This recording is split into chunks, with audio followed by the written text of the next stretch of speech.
Many Americans probably don't know that in British schools, we don't learn a whole lot about the American Revolution because it's not as important to our history as it is to American history. So we learn about other things, like the Russian Revolution, which I don't know why we learn about the Russian Revolution so much. We do like 2 years on the Russian Revolution. No idea why. So today, a British man is going to learn about the American Revolution in the best way that you can, by watching an oversimplified video. Holy smokes. Christopher Columbus, that is no way to address the King and Queen of Spain. What is wrong with you? Okay, so you know how we're looking for a new trade route to India, right? Right. And the Earth is round, right? Right. So I'm thinking we can just sail the other way around the planet, right? Yeah. So I set sail, right? And I reach India, right? Right. Wrong. No. I did not reach India. That's crazy. Not. All right. No. All right. Get to the point. Did you know there's a whole nother freaking continent out there? No way. And do you think I should care about this? Why? Oh, I'm sorry. Did I forget to mention there's gold everywhere? Oh, okay. See, this is where we get into it. This is where we get right there down into it. And from what I know of history, Christopher Columbus was what we'd say is not a very nice fella, not a very nice guy. He did some unsavory things that we don't like. So we don't have we don't have a lot of love for this guy, right? Gold? Gold? No. Columbus landed in Central America in October 1492, and he had... Oh, I didn't even make it to the mainland. How, dude, he angled badly there. Although, to be fair, the actual mainland America is pretty high up on the old trajectory, latitudes. At the time of his life. And by that I mean he went on a huge theft and murder spree. He stole gold, jewelry, people, and a hammock. And then he returned to show off all of his riches, including... And everyone was like, oh my god, look at the hammock. That's such a cool invention. Why didn't we think about that before? We could lie and sleep outside, and we could also sway in the breeze. This seems like a very cool thing to do. A few previously undiscovered items, such as tobacco, the pineapple, turkeys, and a hammock. Now I know... Okay, pineapples are not that good of a fruit, to be honest. So discovering the pineapple, not great. Who is the guy that discovered the strawberry? We need to give that guy a pat on the back. Who discovered the grape? See, even my sign even changed colors. It's so excited about grapes. Thinking. But oversimplified, Columbus didn't discover America. The Vikings did. And you'd be partially right. In the 11th century, Leif Erikson was the first European to land in America. And we all know this because there's an anime based on it, because it's called Vinland Saga. Honestly, if America was called a Vinland instead, I think we'd all be having a much better time. Hey, if you love Vikings so much, then why don't you check out today's sponsor? Oh, there it is! That was inspired that was such a good lead into the sponsor. How did he do that? These aren't the people playing this game. No, they're way too... These are stock photos. Vikings War of Clans is for you. I've always wanted to have a war with clans. More than 20 million online players are constantly changing the way the game evolves by never fighting over resources, forging new alliances, and competing in live events. That sounds amazing. By downloading Vikings for free, only from my links in the description box below. Okay, well, if I go to the link in the description box below, it's... okay. And get the special bonus of 200 gold coins and a protective shield. Don't forget to look me up and join my Vikings clan under my nickname, OverSimplified. Now, do you think OverSimplified still plays it? This video is 5 years old, by the way, so I don't know if this is still a link that works. Where was I? It's a 5-year-old ad. Columbus, time of his life, hammock. And yes, hammock. The race was on to explore and conquer the New World. After a couple centuries of warring with the natives and each other, the European powers had claimed quite a lot of land. Damn! How did they know they had that much land? No one's going and like drawing a ruler over this. That's so much. That's much bigger than the size of France or the UK. They couldn't have known that they didn't own that. The British didn't own this tiny island. Nobody went to this island. There was no one on this island. Anyone could have went to the island. Nobody would have known that you had went to the island. You could just go and build a house on the island. No one would know because there's no one there. No one went to check. No one's doing taxes on that island. Land, including this area, which both the English and the French claimed as theirs. One day the French said, I'm going to build some forts along here. And the English were like, could you not? And the French said, sorry, but no, I could not. And they went ahead and built their forts, which pissed off the English. So they sent an up-and-coming British lieutenant colonel by the name of George Washington with George Washington. Truly, this will be the peak of his career. Combined force of British troops and Native Americans. After a short battle, the French commander said, all right, we surrender. Okay, boys, pack it up. They're surrendering. Sorry. Wait. Was I not meant to split his head open with a tomahawk? Is that true? It's not like this will start a 7-year-long major global conflict. And what happened next was a 7-year-long major global conflict, which Great Britain really? won. At the peace negotiations, Spain gave up Florida, while France gave up all of its territories in North America. Dude, look at this. Look at how much land this is. You don't really own this land. There's no way. You can have a big swath on a map. You don't really own it because no one's going there. Let's random spot in the middle of Middle America that Spain allegedly owns. No one's there. No one's going to go there. Just go there and build a house. You can have it. You can squat on Spanish land. No one's going to see. But Britain's victory came at a cost, a £60 million cost. Ooh, and that was in, what, the 1800s? So that's probably a couple bill now? They were now broke, in a lot of debt, and had to come up with some way to repay it. So they went to the colonies and said, okay, listen up. So a huge part of the war was spent protecting you from the French, and now we have no money because of it. So... What if they wanted to be French? I'm not sure what you're saying here. Okay, so we spent a lot of money protecting you from the French, right? Right. And now we're broke. Yep. That certainly is a pickle. Listen to me. We spent all of our money protecting you, and now we need money. Can you... I don't know. What are they trying to get at here? Please pay us back some money? Yeah. No. Oh, they want money. Oh. Okay, we're just going to go ahead and tax you. In 1764, the streamer acts dumb for comedic effect. It doesn't always work. Britain introduced the Sugar Act, forcing the colonists to import sugar and molasses Yeah, did they want protection from the French? What if they wanted the baguette? Exclusively from the British and to pay duties on them. Then a year later, they introduced the extremely controversial Stamp Act, and it worked a little something like this. Hello, shopkeep. Hello, Mr. Bungleberry. Here's the deed for your new shack. Stamp. That'll be 3 pence, please. Wait, what was that? It's the new tax. I get a stamp on any paper or documentation I make, and you have to pay for it. Would you like to see this pamphlet that explains everything? Yes, please. Okay. Stamp. 2 pence, please. This seems like a great money-making tactic. Awful. You know what? Just give me a deck of cards so I can go gamble my pain away. Okay. You can't stamp the cards. No, don't stamp the cards. Don't. Stamp. He's still... Obviously, the colonists were like, hey, my dude, tough. This new tax legislation right here, this is BS.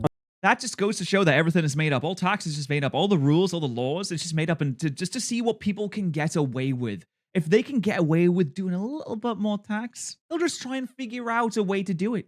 Oh yeah, if I stamp this, now it's more tax on it. Because that's what I said, because I said that. Until now, they had enjoyed relative freedom to rule themselves. And now suddenly Britain was asserting its control. They were especially unhappy because they didn't have any representatives in the parliament that was levying taxes on them. So they protested. Orators gave fiery speeches. Did any of the other colonies have representatives? Or is America just like, we're amazing? What do you mean? We're special. Because you probably should have representatives. Taxation without representation. I mean, that's not great. Am I American? British goods were boycotted, and anyone loyal to the British found themselves increasingly harassed. The whole thing actually began to take quite a toll on British business, and after just a couple years, the British were forced to repeal the Stamp Act. But we still desperately need money. What should we do? We could try taxing the colonies. Great idea. Wait, didn't we literally just try that and it failed miserably? Man, look at me. I look fabulous. Have you ever seen such a handsome boy? No siree, Georgie. To be fair, that is a really, really nice painting. No way. You're the handsomest, smartest, most popular king that ever lived, and everybody likes you. That's true. Everybody does. Your Majesty? Oh, you're still here. And it was true because everybody loved him. Out. So in 1766, that's historical. the British made a declaration saying, we can do what we want because we're in charge and you can all go suck it. Then the Declaratory Act. They levied a whole bunch of new taxes on the Americans via import duties. And then they did the law where you have to give your wife to a British man to have sex with before you consummate your marriage. You have to do that. Wait, I'm sure that was a law somewhere. That was definitely a law somewhere. That before you consummate your marriage with your wife, you have to give your wife to some lord. That was definitely a law at some point. Glass? There's a tax for that. Lead? There's a tax for that. Paper? Tea? Oil? There's a tax for that. Whoa, that's an interesting picture that they used there. Let's just pause on that and think about the implication of that for a second. We had to download that one, didn't we? We had to search that one up. We had to search for oil being poured on sweaty, naked man. Oh, no, he's not naked. He's wearing shorts, actually. Once again, the Americans boycotted British goods. British business felt the pinch, and the British had to back down. All right, this is... There was a tax on being sexy. I'm sorry. Is it illegal to be hot? Is it illegal to have steamy oil dripping down your massive chiseled abdomen? I'm sorry. Are you going to tax that now? Is it against the law? To be hot? Ridiculous. They're my colonies, and I have to be able to assert my control. Repeal all the new taxes except for the one on tea. Also send 1,000 troops to Boston to take control. Oh, and make the colonists pay for them. 1,000 does not seem like a massive... Actually, to be fair, 1,000 is quite a lot. Just to really have a show of force, it must have taken them so long to get there as well, because they had to get on the boat and they had to sail for months. As British troops arrived, the tension in Boston was palpable. You could cut it with a knife, and it was all about to come to a head. On March 5th, a band of local patriots began heckling a British guard at the customs house. More and more Americans joined in the heckling, while more British troops turned up in support of their comrade. Snowballs were thrown at the British. The snowballs turned to rocks, the rocks to oyster shells. Wait, are oyster shells harder than rocks? Soldiers, outnumbered, panicked. One thing leads to another, and you can see where this is going. Those oyster Five shells were civilians especially hard. The Patriot press throughout Ooh. the colonies declared the Boston Massacre an unwarranted crime committed against the people of Boston by the cruel British, and the anger continued to grow. A British revenue schooner that ran aground in Rhode Island was burned by the locals. When it came to light that the governor of Massachusetts supported the suppression of the colonists, his house was burned by the locals. And next, the colonists would set their sights on the remaining tax on tea. Oh no, I don't know if I can watch this part. I mean, it's a little difficult for a British man to watch this. It's a little hard. I don't know. It's just a lot more difficult than it would be for you Americans, because of the cultural heritage. It's just a little hard. 1773, a band of patriots known as the Sons of Liberty disguised themselves as Native Americans, marched down to Boston Harbor, boarded a British merchant ship loaded with tea, and in front of thousands of spectators, threw nearly 10,000 pounds worth of tea overboard. Oh god! The British were disgusted. And was it tasty? Oh god, they did drink it. They dissolved its general. It would just be so salty. See, if the sea was made of sweet water instead of salt water, it would be so much better. And it is a real waste that they did that. It's a real shame, and it's a real waste. That's so much tea that just went down the drain. I'm a little mad about that, you know? It just seems like an utter waste. The Assembly revoked their charter and sent 3,000 more troops to occupy the city, meaning Boston and Massachusetts were now essentially under the direct rule of Great Britain. And oh boy, were the people pissed. The other colonies saw what was happening and worried they might be next. So they called a brain trust to decide what to do. 56 delegates from 12 colonies gathered and met in Philadelphia at the First Continental Congress, and the roll call read like a who's who of America's finest thinkers. I'm talking lawyers extraordinaire. Okay, do we have fine thinkers this day and age? You know, you think about the finest thinkers of times gone past. You think about Nikola Tesla. You think about Albert Einstein. You think about Alan Turing. Who's our fine thinkers now? Do we have smart people now? Are we an idiot? No, not Elon Musk. Dude, come on, dude. Seriously? Elon Musk is a fine thinker? Come on. Be realistic. Stop kidding around. We don't have any fine thinkers now. Mr. Beast. Mr. Beast! Johnny A and Johnny J, experienced military commander George Washington, businessman and future alcoholic beverage Samuel Adams, fiery orator Patty H, guy who married a rich lady Big J Dickinson, and while they weren't present at the first Congress, soon names like James Madison, Benjamin Franklin, Thomas Jefferson, and much later Alexander Hamilton would all serve time in the Continental Congress. The question now, though, was what to do about the British. After much bitter debate and disagreement, they eventually agreed on an amazing solution. They would simply ask the British to stop. Can you stop? I wonder how this will go. It didn't work. Okay, they told the local militias to start arming and be ready at a minute's notice. And across the colonies, these Minutemen stood ready for the beginning of the American Revolutionary. And they were called Minutemen so that they could activate and get in position in a minute. Minutes were much longer back in the day. They were more like 3 hours was a minute back in the day. And an hour was actually 2.5 days. But actually, a day was a week and a half plus 2 minutes, which, of course, as we know, is 3 hours, which would have converted to about 17.5 days. War. Now, having your colonies in open rebellion is one thing. Once they start arming themselves, that's when it really hits the fan. So British General Thomas Gage ordered 700 troops from Boston out into the rebel-controlled Massachusetts countryside to destroy stores of arms and ammunition held by the rebels in Concord. The British set out in the middle of the night. Patriots Concord, I've been there. I recognize that from Fallout 4. Including Paul Revere, rode ahead to warn that the British were coming, giving the rebels time to... Wait, that's real? I thought that was a meme. Prepare. The two sides met in Lexington as the sun began to rise. They faced off against each other, and in the confusion, somebody shot first. The shot... Oh, was it... Oh, it wasn't the British that shot first? Well, guys, sounds like we're the good guys in this situation. Hey, you guys shot first. Although, to be fair, there was 5 people killed in Boston, but... You guys poured the tea in the harbor, so that's an eye for an eye. We know that 10,000 pounds worth of tea is equal to 5 men's worth of life. So it was equal. It was even Stevens. We don't know who shot first. It was probably me. I'm sorry. It was me, guys. I'm sorry. Heard around the world marked the beginning of the American War of Independence. The rebels were outnumbered. He said somebody? Yeah, it just showed in the video that like a British guy got shot. So I assume that that's what happened. If we don't know, then it was probably me. And had to fall back to Concord as the British split up to search for rebel supplies. However, more and more Patriot rebels kept showing up. And this time, it was the British who were outnumbered as more fighting kicked off in Concord. The most professional army in the world was forced to flee back to Boston at the hands of local, poorly trained militiamen. And all along the British route back to Boston, Patriot rebels continued to gather and open fire on the retreating British. When the British reached Boston, the rebel militias surrounded them. Boston and the British were now under siege as Looks like war's been declared, boys. The naval skirmishes continued around the city. and the British would suffer another embarrassing blow, this time in upstate New York. Colonel Benedict Arnold concocted a plan to take the British strong. Benedict Arnold just sounds like a supervillain.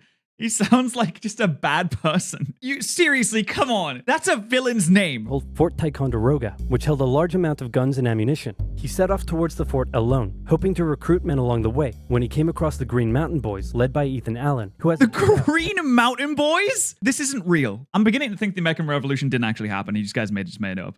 Like you just made it up. This isn't real. The exact same plan he did. So they decided to work together. But I'm in charge. No, I'm in charge. No, I'm in charge. No, I'm in charge. No, I'm in charge. No, I'm in charge. No, I'm in charge. This went on for some time, until the Green Mountain Boys threatened to go home, and Arnold had to concede. The group raided the fort at night while the Redcoats were asleep, and they caught them completely by surprise, taking the fort and all of its munitions with almost no resistance. Wow, great job, Ethan. Good result. Impressive. By the way, what happened to that other guy we sent to take the fort? Who? Benedict Arnold. Never heard of him. Damn, he's just in the back. Oh, that's tough. Is he actually like a good fella? Nobody knew what was going on. The colonies were— Yeah, I'm not surprised. It was thousands of miles away. It would probably take like months to get a report. It's not like you can just send a text to the king, be like, lol, LeMayo, our guys just got absolutely owned. XX. By the way, miss you, BB. Kiss. An open rebellion, and for now, they even seem to be winning. So King George fired General Gage, replaced him with General William Howe, and ordered the rebellion to be put down immediately. Okay, the British are definitely going to retaliate for all of this, so we should probably put together a proper army. First, we need to pick a commander-in-chief, and I think we can all agree that that job should go to the man, the myth, the legend. Yeah, here it comes. My friend, yeah, there it is. I'm honored that you would consider me for such an important role. I did not expect for this. All right, you've been showing up in a military uniform every day for the last 10 months. We all know you wanted this, so cut the crap, George. Dude. He's so humble. Look how humble he is. Washington began his journey up to Boston to take command of the newly established Continental Army, just as the British made their first major attempt to break the siege. They wait, what? They have the same flag. Did they not want to like change it? They plans to take the high ground on Bunker Hill, but spies warned the Continentals of the British plans, so they fortified Bunker Hill and set up defensive positions on nearby Breed's Hill. The day of the battle came, and as the British advanced, a barrage of Continental gunfire was opened up on them. What, they pushed uphill? Oh, that's a tough sell, man. You don't want to push uphill into gunfire. They tried to climb the hill. Twice they were pushed back. The battle lasted 3 hours until the Continentals finally ran out of ammunition and had to retreat. Oh, that's an embarrassing defeat. Imagine losing because the other side ran out of ammo. They've been shooting you so much like, well, boys, we got no more ammo. I gotta leave. Allowing the British to take the hill. While technically a British victory, they suffered nearly 1,000 casualties to the Continentals' 400. Jeez. The colonists showed the British that this wasn't— It is crazy how small these battles are compared to, you look at Chinese history, and Chinese history is like, the battle of a small farm, 100,000 men. And then you go to European history in the Middle Ages and even in the American Revolution, and the battles are so small. It's like 5 guys and a monkey went to fight against 3 dogs and their owner. And they were ready for it. But one thing they weren't sure about was why they were fighting. Well, some radicals were starting to throw around the I word. What white people think of China? Yeah, honestly, I'll take the L on that one if I'm wrong. But it seemed like Chinese history had massive clashes of hundreds of thousands of people, and then like European history is like, yeah, 5 people. Most hoped to eventually repair their relationship with Great Britain. So they sent a letter to King George saying, hey man, looks like things aren't going your way. Remove the taxes and let's be friends. I'm gonna kick your ass. Send that to the colonies. Your Majesty, your handwriting is terrible. Are you sure? Just do it. What does it say? He's gonna— It's like a doctor's handwriting. Lick my— Gross. I mean, not For the remainder of the year, small engagements continued to occur around the colonies. The British burned down the towns of Falmouth, Massachusetts and Norfolk, Virginia as revenge for earlier anti-British incidents. These Oh, we have a Norfolk and a Falmouth. Played right into the hands of patriot propaganda. Overseas, the British were seen as brutes, and the French and Spanish would soon begin sending supplies to the rebel cause. During this time, care package coming in from French. There was also minor fighting going on between patriot and loyalist militias in the southern colonies. Benedict Arnold was still on a mission to win some personal glory for himself, so he headed up an attempt to invade Canada in a 2-pronged attack. The continent— Not Quebec! managed to capture some British forts and the city of Montreal, but a harsh snowstorm with some smallpox on the side saw them defeated and pushed back at Quebec City, and they were forced to okay, they didn't lose Quebec. Speaking of which, remember all the— Dude, that's such a long way as well. That distance to travel is such a long distance. Look how big the map is. In America, that's hundreds of miles. That must have taken so long to go through. Speaking of which, remember all those guns and ammunition? Well, this guy's got a plan for what to do with them. He uses oxen to drag 120,000 pounds of artillery for 2 months through the harsh winter, 300 oh my miles God. all the way to Washington and his Continental Army surrounding Boston. See, this is what's wrong with the generation nowadays. They wouldn't do that. They wouldn't drag 120,000 pounds of ammunition with oxen through the harsh winter for 2 months. They wouldn't do that. They'd scroll on TikTok. They'd send a Snapchat is what they would do. They'd put a hashtag on Twitter. They would change their Instagram profile picture to show their support. They wouldn't drag it through 120,000 pounds of ammunition. It's the kids. Boom. Washington's got himself some big guns. Damn, this is a real picture as well. Which is fortunate, because up until now his army had been suffering through the cold winter, not knowing when the siege would end. Now, they could make a move. Washington wanted to launch a full assault on the city, but his junior officers felt the British were too fortified, and to his credit, Washington was great at hearing and taking on board the ideas of others. Instead, the Continentals worked through the night, setting the guns up on Dorchester Heights, overlooking the city, and when dawn broke and the British saw the guns, they knew they were toast. Their positions were completely exposed. It was checkmate. They had no choice but to abandon the city. 120 ships carried and go west. Redcoats and 2,000 loyalists. The boats, right, yeah, of course. Did they shoot at the boats or was it too far away? I know they were positioned on the hill, but I feel like the range isn't that great. Away to an unknown fate, and Washington had his first victory of the war. Washington then moved his army to New York, knowing that when the British returned, they would probably land there. In the meantime, a friendly-looking old man by the name of Thomas Paine had written and published a pamphlet called Common Sense, in which he advocated for total independence from Great Britain. It spread across the colonies like wildfire, and to this day remains the best-selling title in America. It was Wait, what? Really? Best-selling American title. Oh, an American title. I was like, hey, I'm pretty sure the Bible's like pretty good selling, right? read aloud in taverns and meeting halls and brought the idea of independence into the mainstream. Congress began to seriously consider the idea. Thomas Jefferson was selected to write up an official Declaration of Independence, and he went hard, writing that all men are created equal, with certain inalienable rights, including life, liberty, and the pursuit of happiness. Ooh, that's is this before they did slavery? Of course, Jefferson had over 100 slaves, but we don't have to talk about that. Right, yes, of course. So inalienable rights, pursuit of happiness, as long as you're white, right? Okay. July, Congress voted unanimously in favor of independence, and John Adams declared that the 2nd of July would go down as the most remembered day in American history. Then And my God, it is. Seriously. 2nd of July, every single year, they will let you know. a couple days later, independence actually came into effect. The United States of America was born. There was no turning back now. The Americans tore down a statue of King George in New York and melted him down into 42,000 musket balls. To the British, it was treason. And if the king got his way, Washington and all of Congress would be hung. Speaking of the British, guess who's back? The king sent an intimidating force of 130 warships and 25,000 men to New York. Now that is a sizable force. 130 warships? That's pretty good. You can just absolutely lay down the fire, I assume. I don't know. The only experience I have with naval combat is I played some Total War games, but I assume that you could fire on the city from the ships. That's a thing that you could do. Washington knew that taking on the most powerful military in the world wouldn't be easy. The British set up camp on Staten Island as the Americans dug into defensive positions around Brooklyn Heights, waiting for an attack to come. But the British just waited, wearing down their opponent's nerve while building their own strength. At one point, they launched a big scary artillery barrage and then said, you know, if I was you right now, I'd probably sue for peace. But Washington told them to shove it. The Americans kept holding out for what was coming, and when they finally hit, they hit hard. 15,000 British troops approached the American position, and the two sides fired on each other in massive rows. But what the Americans didn't realize... It is actually crazy the way that people used to fight wars, which is just get into a massive line, because it was the most effective way to do it. So you could have everyone firing at the same time. You could have the most amount of fire. And I guess if you're more spread out, then individual artillery hits are going to do less damage than if you're all clumped together. But man, it just... the sight of people lining up and just like standing there and then firing one shot and then going, all right, I gotta reload, and just not moving from that space is insane. I guess it is also better to issue orders as well, because it's very hard to keep people doing the same thing and doing the correct orders if they're all scattered about and all of that. But it is funny to look at. Realized was they were only fighting a decoy. The main British force was going around to flank the Americans from behind, and when they arrived, they inflicted heavy casualties. The Americans panicked and retreated back to Britain. Man, wars used to be way more interesting than about strategy. Yeah, now we just got drone strikes. Now we just... why can't we make war interesting again? Come on, guys. War is so boring now. You just use, like, drones. Let's have the cool war back. Brooklyn Heights, where they then found themselves trapped between the British army and the river. It looked as though the war was already lost, but luckily, instead of attacking, the British decided to dig in for a siege, and then a thick fog set in, allowing Washington's army to escape across the river unimpeded. What, really? I can't imagine the logistics of doing this in real life. Just a fog?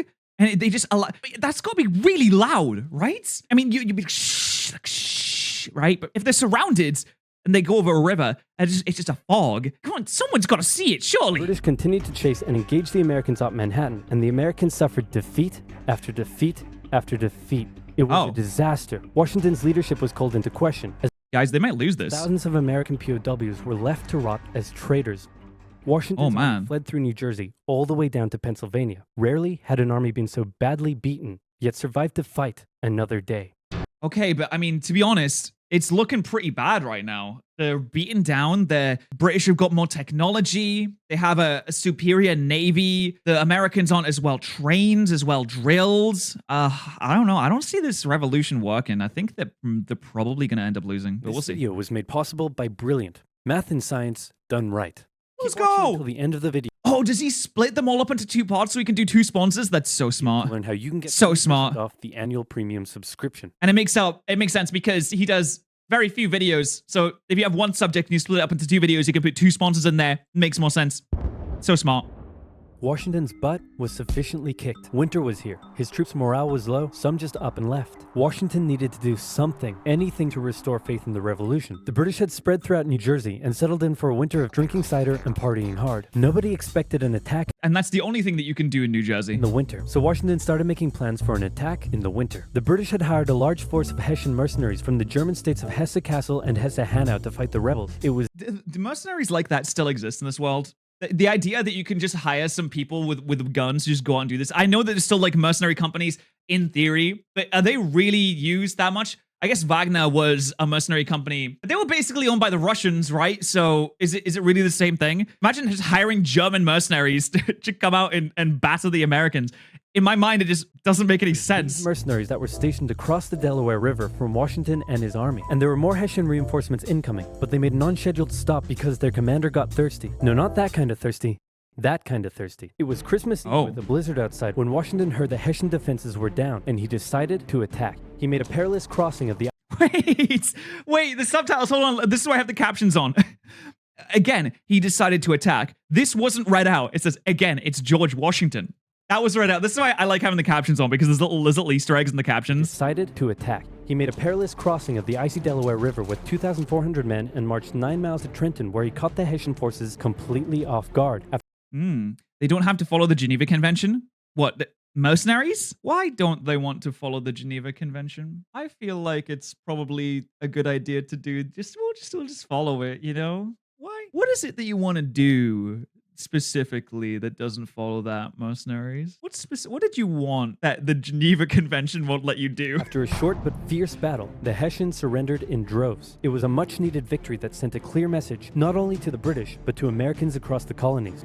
Damn, this is a really pretty painting. There's a horse on that boat? Is this real? The war was far from lost. General Cornwallis led the British forces south to counterattack the Americans, but in a series of battles, Washington's defensive positioning and flanking maneuvers defeated the British 3 times in 10 days. And the British decided to... He did it again. There's a little bracket thing. There's a taste of America for you. He's getting a little patriotic in the captions. And the British decided to abandon southern New Jersey for the rest of the winter. Washington finally set up a winter camp in Morristown, but for the Americans, there was much less partying than the British. Elsewhere, the British had taken Newport, Rhode Island, because it was a good naval base. In the south, they failed to take Charleston, South Carolina, which left British loyalists unsupported and vulnerable to more harassment and even mass expulsion. Congress sent Benjamin Franklin to France on a mission to convince them to join the war, and while the French generally loved any opportunity to hoodwink the Brits, they didn't want to join unless it was a sure win. That coward! So for now, it said that coward. And Jason Tail. Really, man? You're chasing... I mean, that's what he does. He was horny. He was a horny guy. British Parliament couldn't believe the war wasn't over yet, and the pressure was on to end it. So the British came up with a plan. General Burgoyne in Montreal and General William Howe in New York would advance through the Hudson Valley and meet in the middle, splitting the colonies in 2, and thus screwing over the American communication lines. Burgoyne began his movement south, and after taking Fort Ticonderoga quite easily, he then came across heavy American resistance. So he sent Howe a dingle-dongle asking if he'd be showing up in... What? What? Time soon. Meanwhile, Howe had completely abandoned the plan and gone for all-out personal glory by capturing the American capital, Philadelphia.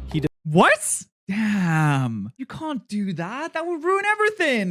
What are you doing, Howe? You stupid idiot. He defeated Washington and his army at Brandywine Creek by using... Brandywine Creek? It's funny. I love funny names of places. Hit him with a decoy. Oh, they have their own flag now. That's cool. And flank him from behind tactic. And Philadelphia was now in British hands. Oh, he did it. Never mind. That was actually a good play. Forcing Congress to escape to York. But Burgoyne was left on his own to face the ever-increasing American force in Saratoga. Damn, he did ditch his friend like that. I would never ditch my friend. If Dylan or Luke were fighting against the Americans, well, Dylan is American. If Luke was out there and in his red coat fighting against the Americans, I would never abandon him like that for personal glory. I would never take my forces and go to Philadelphia to take it over and leave Luke just out there by himself like that. American General Horatio Gates teamed up with our old friend Benedict Arnold to deal one final blow to Burgoyne's army. Arnold wanted to take the fight to the British, but Gates wanted to wait for the British to come to them. After a heated debate, Gates, the senior officer, told Arnold to go to his room, but Arnold defied his orders, and at the Battle of Bemis Heights, he charged at the British and obliterated them. Great job, wow. Horatio. By the way, what happened to that other guy who was in Saratoga? Who?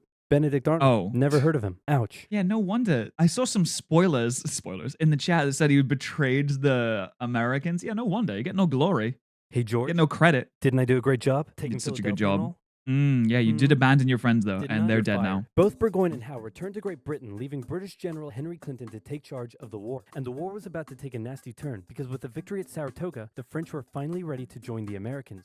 All right, Benny, we're in. Hey, isn't this kind of funny? You know, because you're a republic trying to overthrow an absolute monarchy, and I'm an absolute monarchy helping you? Like, could you imagine if your revolution inspired my people to revolt against me, and then they... And it never did. Me and all my family, and they never did. Off? Could you imagine? Wouldn't that be really funny? It never happened. They're still in power to this day. That's foreshadowing. For now Okay. in America, winter was here once again, which meant yet more disease, more starvation, and even a little mutiny. After losing Philadelphia, Washington's job was again on the line. But suddenly, a Prussian guy with a very fancy name, hired by Benjamin Franklin, showed up out of nowhere and said, "Hey, I'm here to give your men a European military training." And train them he did. They learned how to shoot accurately, how to march in formation, where to poop and where not to, and strict punishments were handed out to any who didn't comply. Whoa, okay, this is a little... Maybe he's enjoying that a little too much. Washington's army came out of the winter in 1778, a new and improved force, ready to take Philadelphia back from the British. In the end, though, they didn't have to. With the French entry into the war, the British ordered General Clinton to evacuate Philadelphia and consolidate all of the British forces in New York. So Washington sent Benedict Arnold to reoccupy and secure the city as he pursued the British through New Jersey on land, eventually finding a good opportunity to attack at Monmouth Courthouse. The battle took place on a sweltering hot summer's day, and as many soldiers died from heat stroke as they did from battle.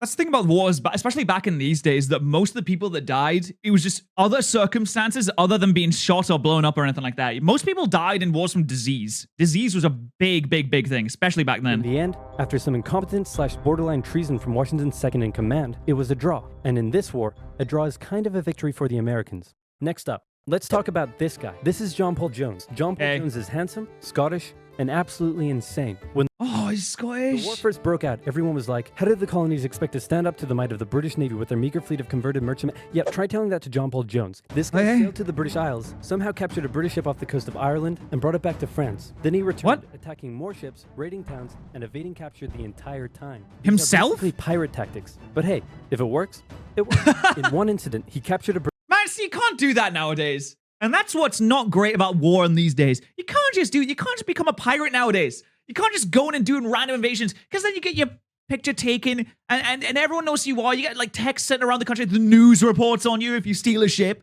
Like, why can't you just do some good old fashioned piracy, swashbuckling, steal a ship, loot the plunder, etc., etc. We need to bring that back. British ship and return to a Dutch port without an official ensign because his was lost during the battle. That's a big no-no and can have you arrested as a pirate. The Dutch helped him out by quickly creating a design based on Benjamin Franklin's description of what the American flag should look like, and they entered it into their records as an official US flag. What they came up with looks pretty cool. The whole campaign played heavily on British morale and brought into question their ability to win the war. And fun fact, he was so cool that one of the towns he raided in 1778 gave him an official honorary pardon in 1999. One of them? Keep ripping in heaven, John Paul Jones. You're an angel. Damn, I want to play a game based on him where you just raid the British Isles and you steal ships and stuff like that. It'd be like an Assassin's Creed Black Flag style game, except it would be that'd be sick, man. What the Continental Navy was lacking in resources, though, the French entry into the war made up for. The French began with naval skirmishes in the English Channel, and they sent a large fleet to America. Okay, the old French flag sucked. Let's be honest. The current one, it's not much to look at, but it's much better than this. So it sustained a lot of damage in a storm off Rhode Island. The Americans were hoping for a bigger commitment from the French, so John Adams went to France to help Benjamin Franklin continue negotiations. Oh good, you're finally here. Check this out. Hey ladies, I'd like to fly you like a kite, because you're electrifying. Isn't this great? He's doing a great job. Is this what you've been doing? He's so horny. Stop being horny, Ben. Why? We were sent here on a diplomatic mission to secure military support from France, not to philander with the locals. Wait, but if you have time on the side, you know, there's going to be evenings where you're a little lonely. Might as well be a little, no, it's okay. It's all right. Worst wingman ever. But the Americans would get some more help. The Dutch provided aid, although they never formed an official alliance. More significantly, though, the Spanish, who had already been providing aid, officially joined the war in June 1779. They would... What, against the British? Oh, this is getting to be a little unfair, guys. I feel like we're just trying to knock Britain down a peg because they're jealous. France and Spain are just jealous. And now they're jumping on the bandwagon now that it's popular to fight against the British. Just because they're posers. You know what they are? They are posers. And quite frankly, it's sad to see. Provide support in the Midwest and the Gulf Coast. Campaigns that heavily impacted the Native American tribes in those areas. Both sides actually enlisted the help of Native American tribes throughout the war. And treated them terribly. Sometimes even pitting those tribes against each other. In the summer of 1779, after a series of raids against the Americans by the Iroquois, Washington organized an expedition that burned down more than 40 villages, forcing the tribes to relocate to Canada for British protection. And another group that shouldn't go unmentioned were African Americans, both free and enslaved. They joined both sides of the war, hoping to gain their freedom. But afterwards, many were simply returned to slavery, particularly those who had fought for the Americans. Despite owning slaves himself, Jefferson had written a condemnation of slavery in the Declaration of Independence, but out of fear of offending the southern colonies, this was removed from the final draft. Oh my god, those snowflakes. Those southern colony snowflakes were they were so sad. Someone said, don't do slavery, it's bad. Those little snowflakes. Don't tell us not to do slavery. We like doing slavery so much. I'm gonna cry. Please stop it. For the same reason, the American Army stopped enlisting African American men in 1775, a policy that Washington, a slave owner himself, supported, but they were forced to reverse the policy after the British promised freedom to any slaves who joined them. In general, you stood a better chance of gaining freedom if you fought for the British. However, even those that left with the British after the war suffered mistreatment and discrimination in their new lives outside of America. Our good friend Benedict Arnold is now in charge of Philadelphia, having a good time, partying down with, and even marrying a member of the Philadelphia elite. Peggy Shippen? Peggy Shippen? The same elite that had partied down with the British when they controlled the city. And suddenly, the people of Philadelphia, including the state governor, started accusing Arnold of having pro-British sentiments. To keep the people happy, Washington wrote a letter rebuking Arnold, calling his conduct imprudent and improper, and that was too many ouchies for Benedict Arnold to handle. He asked Washington to... You tried declaring independence, compromise is unnecessary. Okay, I get that it was probably necessary, but you don't have to defend it. You don't have to write out the comment defending like, oh no, it's actually okay. You can just not write that comment. Put him in charge of the fort at West Point. Then he contacted the British, offering to hand the plans of the fort over to them and join their side. Our good friend Benedict Arnold is our good friend no more. Luckily, he's a traitor! Plans were discovered on a captured British officer, but Arnold managed to escape before he was arrested. As a British brigadier general, he would go on to lead raids. His actions are totally justified. You're still going, man. It's okay. You don't have to type the comments. What you can do is like not type them, and it's completely okay. Against American cities, most notably his raid of Richmond, Virginia in 1781. His betrayal shook George Washington, who had once again set up camp at Morristown. His leadership somehow held the Continental Army together through the harshest winter of the war. We're entering 1780, and Parliament was hopping mad that the war still wasn't over. The British debt was soaring, and despite taking parts of Massachusetts in late 1779, the North was in a stalemate, so the British decided to make... What is this?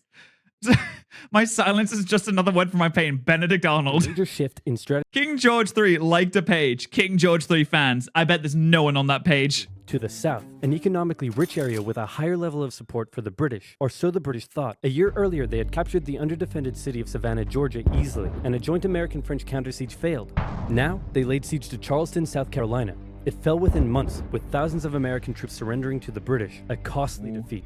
Sounds like things are starting to turn on their head a little bit. The British quickly moved to take control, and they sent stereotypical Hollywood villain with a British accent, Bannister the Butcher Tarleton, into the backcountry where he hunted down...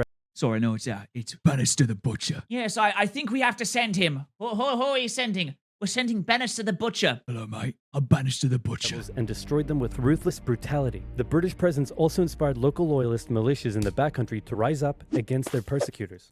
The British really... There's been a lot of tarring and feathering happening recently. ...to be onto something with their new strategy, and the ball was very much in Washington's court.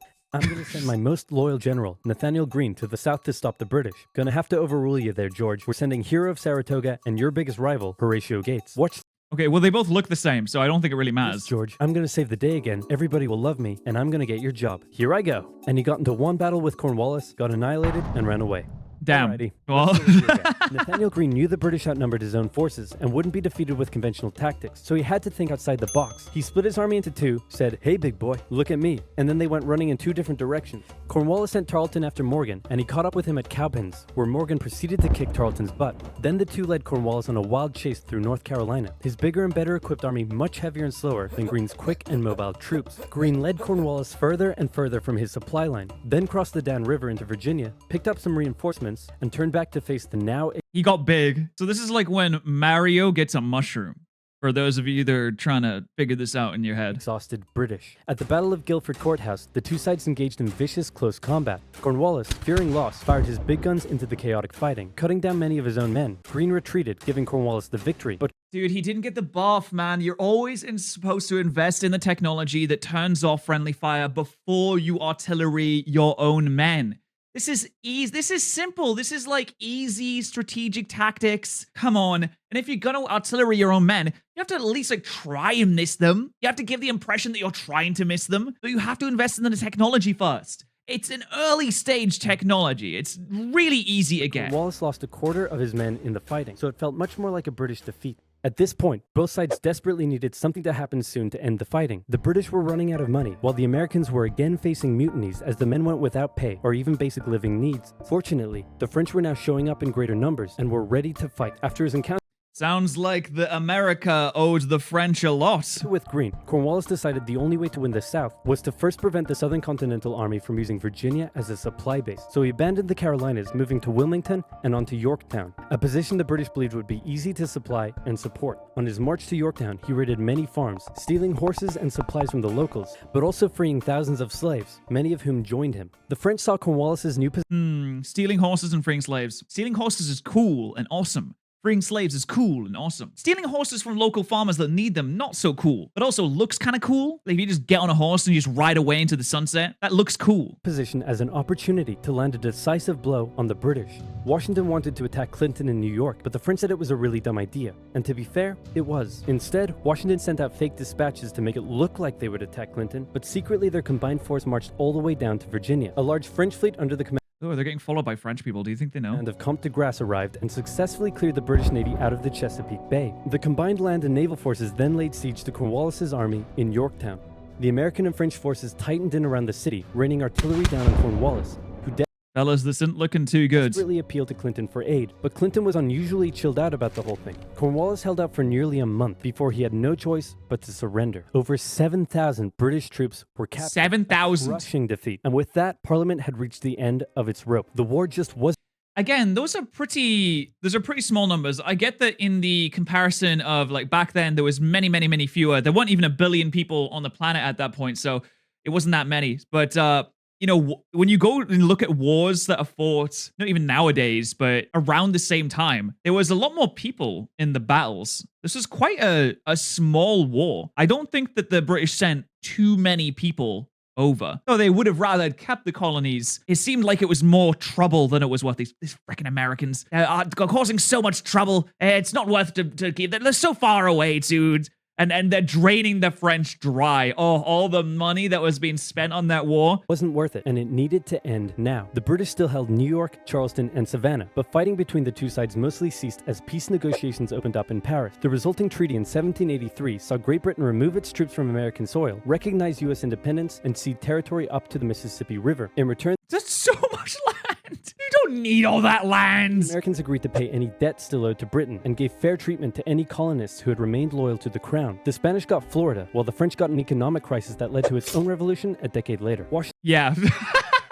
Oh, man. The French really got the bad end of the stick there. Washington retired to his home in Mount Vernon, wishing his men farewell by saying, "I most devoutly wish that your latter days may be as prosperous and happy as your former ones have been glorious and honorable." He hoped to live out the rest of his days in peace. But unfortunately for him, a number of people wanted him to be the first leader of the new country. And by a number of people, I mean literally everyone. The first election campaign in American history was basically a grassroots effort to convince Washington to accept the office. He was sworn in on April 30th, 1789, and he himself established many of the standards and limitations of what the American leader should be. First of Using campaign funds to pay your mistress hush money. Hold on, what? there was debate on what he should be called. Is he a king? Is he our glorious leader? In the end, they went for a word that at the time was pretty modest. President.